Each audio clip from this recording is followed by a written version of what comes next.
அஸ்ஸலாமு அலைக்கும் வரஹ்மத்துல்லாஹி வபரகாத்துஹு. காலை பொழுதை அடையக்கூடிய நம்ம அனைவரும் தினமும் ஓதக்கூடிய அல்லாஹ்வை புகழக்கூடிய ஒரு அற்புதமான திக்ரை தான் இந்த பதிவுல நம்ம பார்க்க இருக்கிறோம். இதனை ஜுவேரியா ரலியல்லாஹு அன்ஹா அவர்கள் அறிவிக்கின்றார்கள். முஸ்லிம் 5272வது ஹதீஸாக இடம்பெற்றுள்ளது. நபி ஸல்லல்லாஹு அலைஹி வஸல்லம் அவர்கள் சுபஹ் தொழுகைக்கு பின் அதிகாலையில் என்னிடமிருந்து புறப்பட்டு சென்றார்கள். அப்பொழுது நான் எனது தொழுமிடத்தில் அமர்ந்திருந்தேன். பிறகு அவர்கள் முற்பகல் தொழுகை லுஹா தொழுதுவிட்டு வந்தார்கள். அப்பொழுது நான் அதே இடத்தில் அமர்ந்திருந்தேன். அப்போது என்னிடம், நான் உன்னிடமிருந்து சென்றது முதல் இதே நிலையில் தான் நீ இருந்து கொண்டிருக்கிறாயா என்று கேட்டார்கள். நான் ஆம் என்றேன். நபி ஸல்லல்லாஹு அலைஹி வஸல்லம் அவர்கள், நான் உன்னிடமிருந்து சென்றதற்கு பிறகு 4 சொற்களை 3 முறை சொன்னேன். அவற்றை இன்றைக்கெல்லாம் நீ சொன்னவற்றுடன் மதிப்பிட்டால் நீ சொன்னவற்றை அவை மிகைத்துவிடும் என்று கூறி அவர்கள் அந்த அழகிய திக்ரை கூறினார்கள். அந்த அற்புதமான அழகிய திக்ர் என்னவென்றால், சுப்ஹானல்லாஹி வ பிஹம்திஹி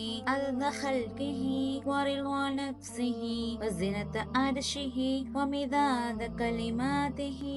இதனுடைய பொருள், அல்லாஹ்வுடைய படைப்புகளின் எண்ணிக்கை அளவுக்கும் அவன் உவக்கும் அளவுக்கும் அவனது அரியணையின் எடை அளவுக்கும் அவனுடைய சொற்களின் எண்ணிக்கை அளவுக்கும் அல்லாஹ்வை போற்றி புகழ்ந்து அவனை தூயவன் என்று துதிக்கிறேன் என்பதுதான் இதனுடைய பொருளாகும். நபி ஸல்லல்லாஹு அலைஹி வஸல்லம் அவர்கள் கூறிய இந்த அழகிய அற்புதமான திக்ரை தினமும் ஓதக்கூடிய பாக்கியத்தை அல்லாஹ் நமக்கு தந்து அல்லாஹ்வுடைய பொருத்தத்தை அடையக்கூடிய பாக்கியத்தையும் அல்லாஹ் நமக்கு தருவானாக. ஆமீன். அஸ்ஸலாமு அலைக்கும் வரஹ்மத்துல்லாஹி வபரகாத்துஹு.